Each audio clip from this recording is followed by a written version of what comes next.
Hello बच्चों, let's see this question. By how many of the following actions can the E cell be increased? That is, delta S should be positive. इसका मतलब entropy बढ़नी चाहिए.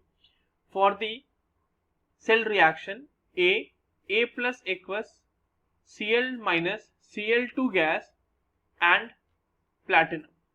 अब यहाँ पे आपके पास अलग अलग फैक्टर्स गिवन है. तो चलिए सबसे पहले इस क्वेश्चन को सॉल्व करने में जो हमें की कॉन्सेप्ट यूज हो रहा है वो देख ले. तो the key concept used in solving in this question is factors on which EMF of cell depend. अब देखो यहाँ पे नंबर ऑफ फैक्टर्स है, बट जो इक्वेशन हमें गिवन है ना, उस सेल के लिए हम ईएमएफ ऑफ सेल की इक्वेशन को लिख लेते हैं with the help of Nernst equation. ना नर्स्ट इक्वेशन की हेल्प लेते हुए अगर हम यहाँ पे ईएमएफ ऑफ सेल को लिखें, so that is E naught of cell minus 0.06 upon N, that is the number of electrons exchanged, log concentration of A plus into concentration of Cl minus upon concentration of Cl2 that is depicted in terms of pressure of Cl2. ठीक है, अब एक एक करके जरा इसके options को हम लोग पढ़ते हैं और एनालाइज करते हैं कि कौन सा ऑप्शन सही है और कौन सा गलत. By dilution of anodic solution, और ध्यान में रखना है कि ई नॉट ऑफ सेल बढ़ाना है यानी इंट्रोपी इंक्रीज करनी है.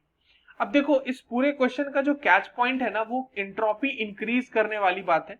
अगर आप सिर्फ उसको भी ध्यान में रख के क्वेश्चन सॉल्व करोगे तो आपका क्वेश्चन सॉल्व हो जाएगा.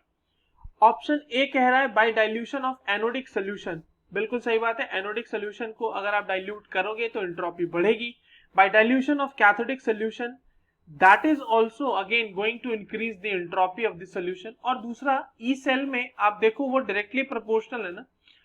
ठीक है, the C option saying by decreasing temperature, नहीं, टेम्परेचर डिक्रीज करने से एंट्रोपी डिक्रीज कर जाएगी, तो ईएमएफ ऑफ सेल तो बढ़ेगा नहीं उससे.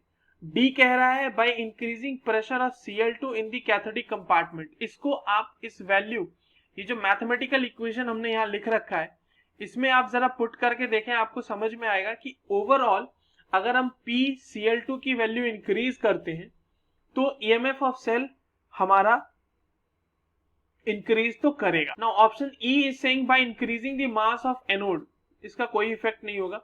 बाय इंक्रीजिंग टेम्परेचर, अभी हमने देखा ना, by decreasing temperature entropy decrease हो रही है, तो by increasing temperature entropy will increase and hence E naught of और EMF of cell will increase. So the correct answers for this question is A, B, D and F. I hope you understood it well. All the best.